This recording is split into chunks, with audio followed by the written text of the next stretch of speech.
Well, thanks for coming out, guys. Had a good little players had a chance to get away for a day, and then got them back yesterday and got back to work. And all attention is focused on Minnesota. Um, Really well coached football team. PJ does a great job. Very proud of what he does there, and you can see that he's put together a great staff. They're doing a really, really good job. Evolved on offense, some that it makes it a big challenge. Defensively, the number one defense in the country right now. So we go from playing, one of the top five to the top 2 weeks in a row. And special teams very well coached. Bob Lukaszewski does a great job with their special teams. So going to be a great challenge going on the road for the first time.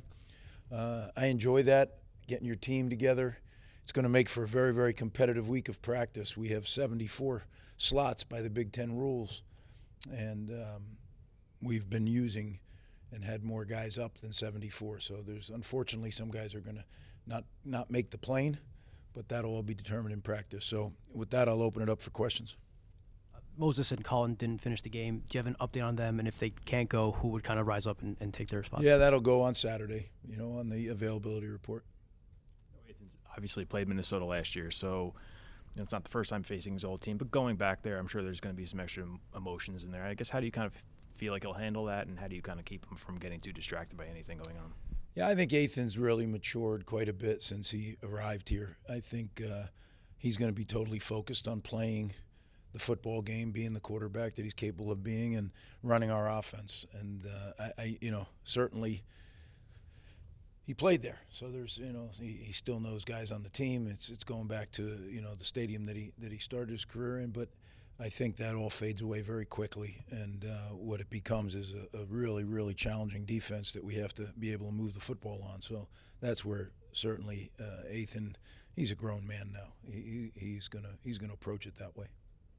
Now that it's been a few days since Friday, have you been able to rewatch what you've seen from the offensive line, and how do you think they performed, and what can you take away going into Saturday? Well, yeah, most of it is all looking forward. We evaluated that game, that night, started to at least. And I think what we have is we have an offensive line that's growing, right? The interior three are experienced guys. The guys on the perimeter at the tackles, I think, are getting better each week. Last week was a great challenge. This week will be a great challenge.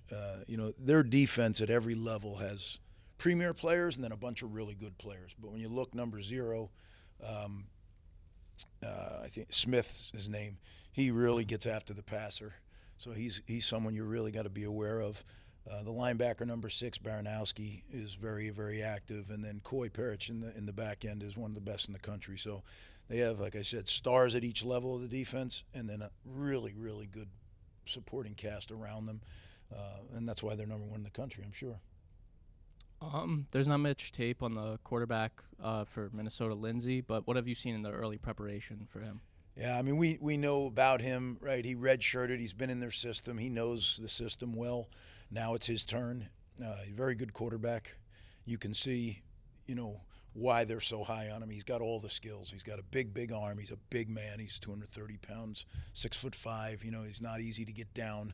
He's able to move in the pocket, and he's a pro-style quarterback, but he really is a strong kid. He's got a strong arm. He seems to really understand what they're doing. It's very much an NFL-style offense. They're under center more now. It reminds me a lot of the NFL teams that we study for different things, and certainly well coached. The offensive line is really well coached. The receivers, PJ's receiver coach by trade, and he does. Their receivers always play very well, not only catching the football but doing all the little things. So it's going to be a challenge, certainly, for us in every way. And then the running back who was injured, Taylor. They have a stable of running backs, you can see, because he went down, and then another guy come in, and then another guy goes down, and they've done a very good job of recruiting at the running back position, because they do run the football, and much like we do, and it's going to be a challenge. They got all the pieces. They got it at the skill. The tight end is a national player. He had I think 8 catches against us last year. So certainly we didn't do a good job defending him, and he's a really good player. I think his name is Gears. So 86, I think. So yeah, they got good players on all in all three phases, and it's going to be a huge challenge. And going on the road at their place, and they're coming off a bye week, so we certainly have our hands full, but one that we're excited about attacking. Guys couldn't wait to get back to work yesterday, and great attitude. It is what it is. We didn't like the outcome, but we got to move forward now. We got to learn from it, and we got to move forward. How close could Sam Brown be to potentially being in the mix there? Sam's getting better. He's getting better every week, coming off the surgery. I think, it'll just be one of those things where he feels he's ready to go, and then we'll give it a whirl. Against Iowa, 2.3 yards per carry running the ball. Just how important is that going to be to establish that in this game, and how difficult will that be against this defense? Well, everything's going to be difficult against the defense, but I think you got to look at each week presents different challenges, different issues, and there's a game plan. We're never going to go into a game and say we have to do this no matter what. We're going to do what the defense gives us the best opportunity to do, and when you have weapons at both the throwing game and in the running game, then you pick which one you want to do, which is going to be more effective. So. Again, they're the number one defense in America, so certainly it's going to be hard to do either. But we'll have a plan. Coach Chirac and his staff will definitely have a plan, and then it's about going and execute, and that's what makes it hard, right? And really, in all three phases, the execution is going to be the issue. That's really what it boils down to. I think, Coach, building off that, it seems like the offense has started strong in a lot of these games and tailed off towards the end. How do you keep the momentum of the offense going throughout the game against the number one? Yeah, it's all about execution. Really, very, very fine line between converting on third down, not converting, on popping a run. We were a couple of shoestrings away from popping some runs that maybe last year come flying out. So who knows? Maybe that happens when we keep growing, keep maturing, keep getting better. But that's what this week of practice is about. We have to improve. We have to improve in all three phases. It's about incremental improvement over time. That's all we talk about, is how much better can we get today? And then tomorrow, how much better can we get? And then when you add it all up, then you go play the game and see where you stand. And that's what will happen this week. Excited about doing it, but it's going to be a great challenge. Two-parter on Dino. What has Dino Calicanis added to this team, and what have you seen from his relationship with Ethan, having spent a lot of time around them in the past 2 years? Yeah, Dino is a huge part of our team. He's a big-time special teams player for us, provides depth at the wide receiver position. I think you saw when he caught that touchdown against Miami how excited everybody on the team was for Dino. Everybody loves Dino.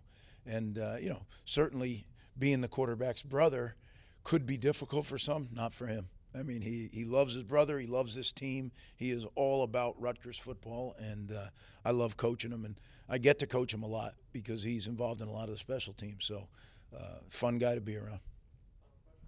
You touched a little bit on Quay Parrish. He's only a sophomore. He's playing in all three phases of the game. Have you seen someone that young with that versatile of a skill set, and how do you prepare for that? Yeah, he's quite a player. I know they were very excited about him when they landed him as a recruit. And, I think what PJ is trying to do is get the most out of him that he can. So he is in all three phases. He's a returner. He's playing outside, outside at wide out in the offense, and he's certainly playing a huge role in their defense, right? I mean, he's a big reason why they have a number one defense in the country. So, yeah, we know about him. Just because you know doesn't mean you can stop him. But we're going to be aware of where he is, and, he's quite a ball hawk.